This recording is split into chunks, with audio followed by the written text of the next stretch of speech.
this is my message to each and every one of you. I really appreciate you all, and I really appreciate you coming here every Friday evening. And this is the place to be. This is the place to be. God is going to do something great in your life through this ministry. Alright? So again, for those who continue to send their testimonies to me, I really appreciate it. God bless you all. And for those who didn't send it, but still value what God has done through the leadership, we just want to let you all know that you are blessed and trust. And in doing so, I have asked, Everton and I were looking for someone who could inspire you and let you know about Jesus Christ and what He has done in His life, and the fact that He's using His talent for the Lord. And we didn't have to look very far. We found it in a person called Cullen. And Cullen, first thing Cullen will say is that I'm not perfect, but I love Jesus.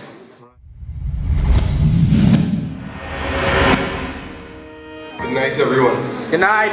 I want to go straight into it. First to begin, I'm not perfect, but I love the Lord. I love God. Right?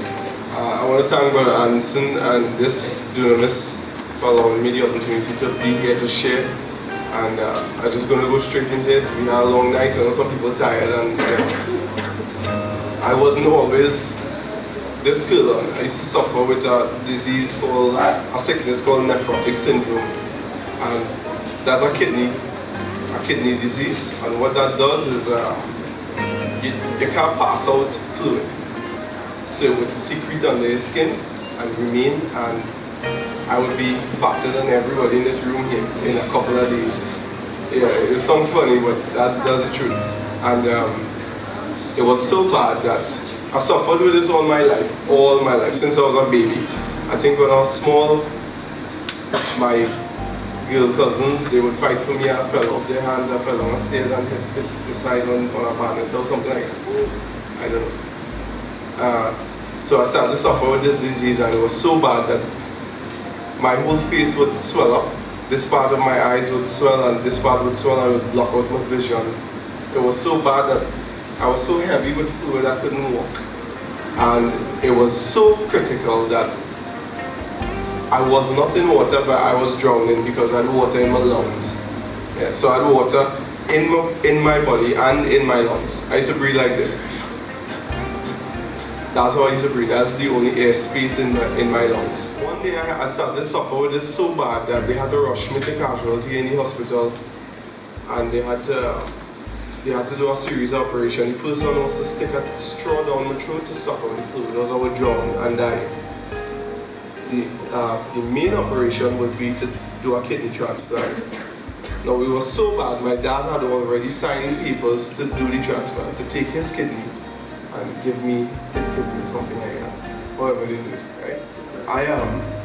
It was real crazy. I couldn't eat salt, no protein, there's no meat, no egg. I used to boil vegetables and eat it. Who want to live like that? You know, I couldn't even run, I can't play football, I can't do anything. And worse yet, they tell me I can't play guitar. You have to stop playing guitar. I started to pray, I started to get desperate for God. I started to actually try to pray and reach out to God. I started to say things like, Lord, you know, show yourself strong, you know. Normal Christian things like, if you heal me now, I'll serve you for the rest of my life. Normal, you know, what we always do, that kind of thing. But I was so desperate, God, you need to come through for me. I cannot live like this. Heal me or kill me. Because either way, I'm not living, I am just dying. Right? And that was the first time in my life I heard a voice say to me, 3 days. And the first thing that came to my mind after I heard that voice was, crap, I'm dying and now I'm going mad at hearing voices. I was like, no way. And in the middle of the second night, I felt somebody shaking me up. And when I looked, I didn't see anybody. I looked on the ground, it was a blind Hindu man. He crawled off his bed and he came to my bed and he shook me up. And I was like, sir, what happened? Are you okay?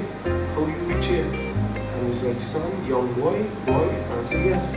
I said, how you reach here? And he was like, I remember your voice.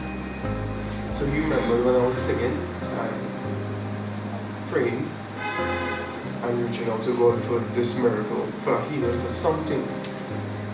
I said, really? You know me? He said, I remember your voice.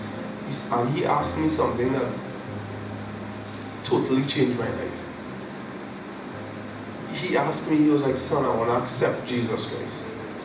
So, now at this time, I am dying, hearing voices, need a miracle, and you asking me for God. Right? That's the first thought that came to my head. But then I said, you know what, let me do what a good Christian person should do. I held his hand and I led him in the sinner's prayer. And I kind of hold my drip stand thing and try to take him back to his bed and put him in the middle. After I dropped him back to his bed and I woke up on the third day, first thing I did was just,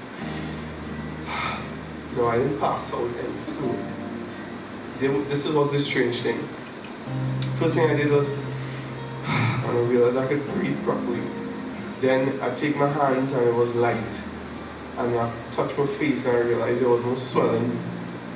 And, I just stopped. I was like, no. This is not real. I thought I was in a dream.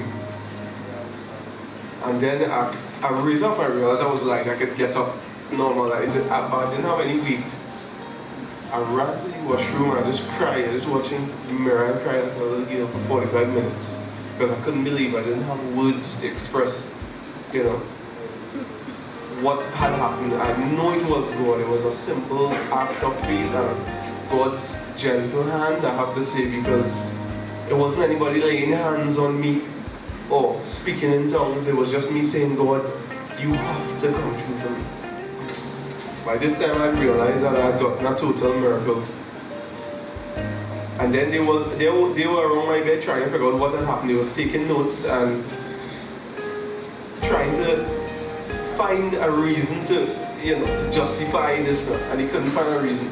So the doctor now, he was from India because of his accent. He came out and said, son, the only thing that could save you here is a miracle. We don't understand this. And I told him, I was confident to say, Doc, my God is a miracle working God. God is real.